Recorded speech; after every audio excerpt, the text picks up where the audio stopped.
wasn't meant to be. I never let it show, I never let the show do what you want to me. I wouldn't wanna know, I wouldn't want to know just how far we would go. And now I'm letting go, and now I'm letting go. I was wrong, you're not the one, you're not the one. Life goes on, you're not the one, you're not the one. I was wrong, you're not the one, you're not the one. Life goes on, you're not the one, you're not the one.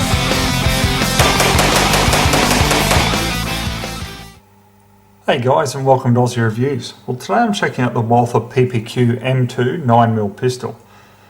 Now, what comes with the pistol? We'll start off straight away. You've got the manual here. Now, I really like Walther manuals because on the PPQ pistols especially, like they've just got full colour photographs and just a whole heap of information there for you to read. So definitely read up on one of them if you do get the pistol. You've also got a test target here. Now, this is a 5-shot group, shot at 15 metres. So pretty impressive, isn't it? But obviously it's under factory conditions. Now inside the box a bit further, you've got a spare 10-shot aluminium magazine. Now they are limited to 10-shot, as you know, for sport shooting here in Australia. However, if you were to have this pistol on, say, security or other occupational licences, such as primary production, even dealers and collectors, well, you can get the higher capacity magazines, 15 and 17 shot. Are available for the pistol. You've also got a plastic mag loader here, so that'll help your fingers down the track if you're loading up heaps of ammo. You've got 2 of the spare interchangeable back straps here, so it comes with 3 because obviously you've got 1 on the pistol. So they come in small, medium and large. Now the pistol itself, let's just move the box out of the way here. Let's go ahead and clear it. So as you can see, she's fully clear. There's no ammunition anywhere near of these review firearms. So just the feel of it straight away, it reminds me of the PPQ M2 and 22 because basically they're the same. The only real difference is obviously the interchangeable back straps on the centerfire version. It just feels really nice in the hand and it just looks like a nice pistol too, doesn't it? You've got the serrations in the slide there, so that looks really sleek and nice. So it gives you that bit extra grip when you're pulling back the slide. And just the Picatinny rail here at the front, so if you want to add like a light or even a laser, you can do that. And just the palm swells here and just the texturing on the actual grip is really nice. It just fits really well into your hand. So the weight of this pistol is 740 grams, okay, so it's just a tad over 1.5 pounds, about 1.6 pounds. It is a striker fire system, so obviously you're not going to have the external hammer like you do on like 1911s, for example. Now the slide and the barrel is made from Tenefer treated carbon steel, okay, so basically that just means that it's corrosion resistant. You've got a loaded chamber indicator on the right hand side, which I'll show you once we get out the range and obviously load ammo in it. The barrel is 5 inches or 127 millimeters, so that's perfect for sports use here in Australia because obviously it complies with the minimum requirements. You've also got the ambidextrous slide stop here, okay, on the left and the right, so great for if you're left-handed or right-handed. And the big thing with it now is obviously you've got the magazine release right here instead of on the actual on the trigger guard like it used to be on the original PPQ that I reviewed.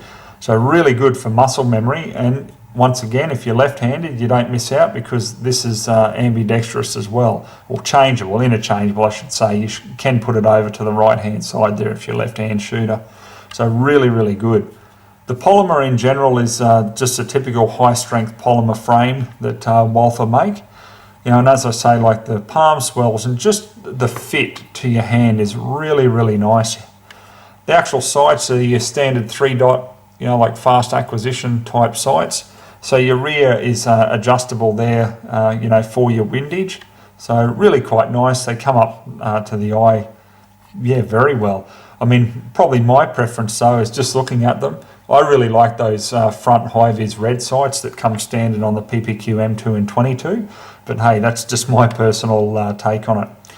Now the trigger pull on this is really quite nice. It's just the same as the original PPQ in the sense of it's about 5.5 pounds or 2,500 grams in trigger pull. Okay, so the weight of that, look, it isn't super light, but the trick to this is when you actually cycle it, okay, so you watch here, just like the original PPQ, okay, you've got that first bit of take up, slack, and then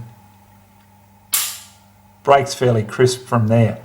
But this is the real special thing about it. So obviously if we're out at the range and we'd done this with live ammunition, the slide would go back, eject the empty shell, come forward and load a new round into the chamber. So just have a look at this actual trigger reset though. It is only 2.5 mil, okay, which is about 1/10 of an inch. So just watch this. There, just to there. I mean, I've hardly had to move my finger. And then you can fire again. So the good thing about that is, well, Walther called it like a defensive or a quick defensive trigger. Now, basically it means like if you're shooting, and it's applicable to target shooters as well, so when you're shooting and you're getting in the rhythm, you don't have to release your trigger finger all the way out here, you know, to fire again like so. All you got to do is just bring it out that 2.5 mil and you're ready to fire again. So really, really quite nice. Okay, so if you're familiar with my original PPQ video, I showed you how to strip this down, so it's pretty straightforward. But for those of you who didn't see that and are familiar with like the Glock platform, it's very, very similar, okay? So all you need to do is just like an overhand grip, bring the slide back a bit, okay? And you've got these tabs on the side here, both sides. Now you've just got to pull them down at the same time, let the slide go forward, okay? Pull the trigger, and off it comes like so. So you've got your lower part of the frame there, you don't need to strip that down any further. You've got your mainspring assembly here. Barrel just lifts straight out. And there's your top slide from there. So you don't have to strip it down any further for field maintenance or just general maintenance, okay? If you strip it down any further, honestly guys, it'll probably void your warranty because you're basically going into an armourer's strip there. So to put it back together, very straightforward. All you need to do is just put the barrel in. Pretty much goes in only one way. Slide it in. Same with the mainspring assembly there. The blue part goes to the rear, and then obviously the black to the front there. So just slip that straight in. Okay, and then you've got your tabs. I'll bring it up to the camera a little bit so you can see it. Okay, you've got 2 front tabs just there, and then there's 2 rear tabs there, okay? So when you're looking at the slide, okay, that way, you can see the indents basically here and here, okay? So you just need to line them up with the first tabs there. Just slide straight on, all the way back, and that's it, simple as that. So as I always do, once you strip down any sort of firearm, I always do basically like a test of the assembly. So just to make sure that everything works. So just pull the slide to the rear and engage the slide lock. Okay, make sure that works, because if it doesn't, and it doesn't stay to the rear, obviously we've got a lot of problems. Okay, now what you can do is just drop the slide there. Okay, no problems there, that works. Just put it in an empty magazine. Pull the slide to the rear again and make sure that that magazine holds the slide back. Obviously if it doesn't, well, when we're out shooting and you get to the last shot, then it's not going to hold open on the last shot, which, you know, you don't want to happen. Okay, so that's fine there. So just drop the magazine out, let the slide go forward. Okay, you can test too with this trigger, because it does have its own safety, because you've got the trigger safety in the middle of the blade there. I'll bring it right up. Okay, so that has to be depressed before you can fire these triggers on these Walthers, okay? They're very much the same as the Glock. All you need to do is just pull to both sides of it, and without engaging that trigger safety in the middle, and make sure that it doesn't go off, okay? If it does, then you haven't assembled the pistol correctly, okay? There's something majorly wrong. So obviously once you've done that, just fire, make sure it fires, and that's it. It's all good to go. So pretty straightforward, isn't it? And it's a very maintenance-free sort of pistol. So anyhow, guys, let's not talk about it anymore. Let's get on out to the range and put this pistol through its paces. Okay, so when we're loading up, I mean, you obviously can just do it the old-fashioned way, but Walther do include this mag assist or mag loader, so you just put the magazine down, just push down, and you can push in, and then just slide them to the rear. Push in, all the way up, and just slides in. So obviously it'll save your fingers, but that's a little bit of messing around, so I'm just going to go the old-fashioned way.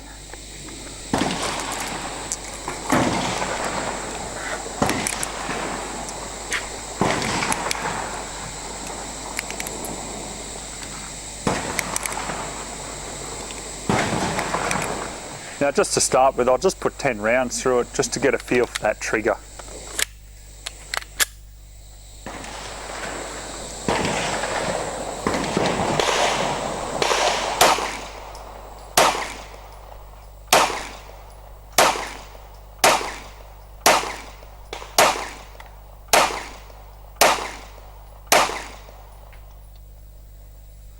So yeah, you can really feel it. You know, you just got to try to train yourself just to come off with that really short reset. But once you get on and master that, geez, it's just really comfortable to shoot.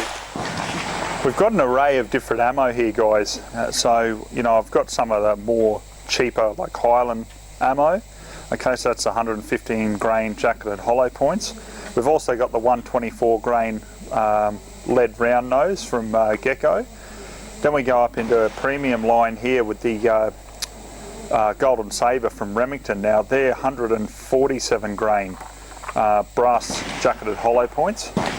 Then into a premium line here again, the 147 grain bonded jacketed hollow point from Winchester. Then we've got premium again, 124 grain HydraShoks there from Federal. And then last of all, Hornady, which is the 147 grain XTPs. So what we're going to do is we're just going to run 10 rounds of each through. Now I've got a target out there about 10 metres, 10 yards away. So what we're going to do is we're just going to start from the top, shoot a group of 10 shots, and we'll just sort of see which the Walther prefers. Now obviously I'm not going to be leaning up against any posts or anything, it's just going to be freehand. We'll just see what gives us the better accuracy.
Okay guys, so just have a look at the targets here. We start off with the Hornady.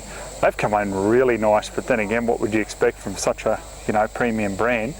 Then surprisingly too, even the Highland was okay as well. Then we come down to Federal, and look, they spread a little bit. When I say spread, 3 inches, so it's not too bad.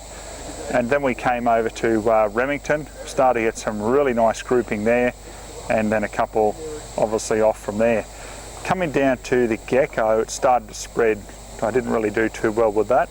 But then over to Winchester, we started to get a couple of nice shots, and then obviously a few shots away from there. Now what I did just to sort of try things out is after that I thought, well okay, I'll just lean on a post. So I leaned on with the Hornady and also the Highland because I could see that was sort of the best performers. So there's the sort of accuracy I got by just, supporting myself and firing.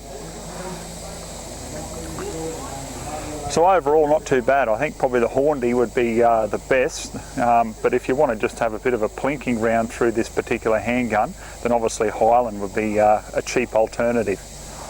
Okay, so we've got 8 targets out there for a bit of fun. Okay, I've got 8 rounds that I'm going to put into the Walther.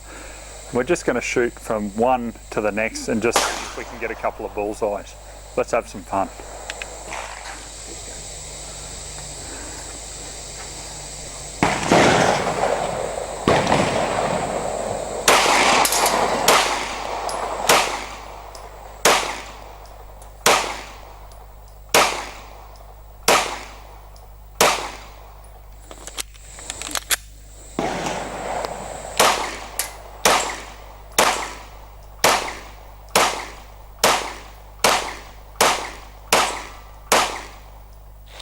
Okay guys, so just at the back here on the slide is the red chamber or loaded chamber indicator on the Walther. So I just wanted to show you that as well now we're out here at the range. Okay, so we've got some silhouettes here guys. We've changed onto the 50 metre range here. Out there at 25 we've got a couple of swinging silhouettes. So what we're going to do is we're just going to have a bit of fun and just it'll really show in more real terms just how much fun this little Walther can be, and just how accurate it is also to be used in silhouette competitions.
Right guys, so what we're going to do now is just a rapid fire test to make sure that this is functioning, working correctly. The Walther PPQ original that I had no problems, and I dare say this will be exactly the same, but we'll give it a go anyway.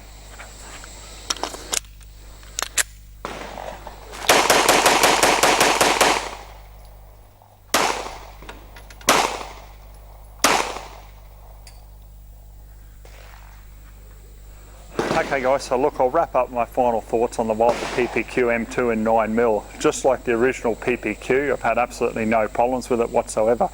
Just one thing I find with any sort of polymer type firearm, especially when you get up into centerfire calibers, there is a bit of recoil over the more traditional steel made like 1911s. That's just my personal take on it. So you just have to get a nice firm grip on it, just like the original Walther, but you can get some really nice accuracy out of it, and it's just very, very comfortable to shoot as well. So I'm loving the fact that on the M2 we've actually got the mag release button there where the normal 1911 configuration is. That's a big plus for me. It's muscle memory. Like, I always go to drop that magazine out as I normally do, so I don't really prefer the trigger guard mag release paddles, but that's once again my personal preference. So anyway guys, look, if you want to check one out, go into your local gun shop. I'm sure that they'll be able to get one in anyway. They're distributed here in Australia for approximately $1,600 through Frontier Arms. Alright guys, hope you enjoyed the review, so till next time, we'll catch you then.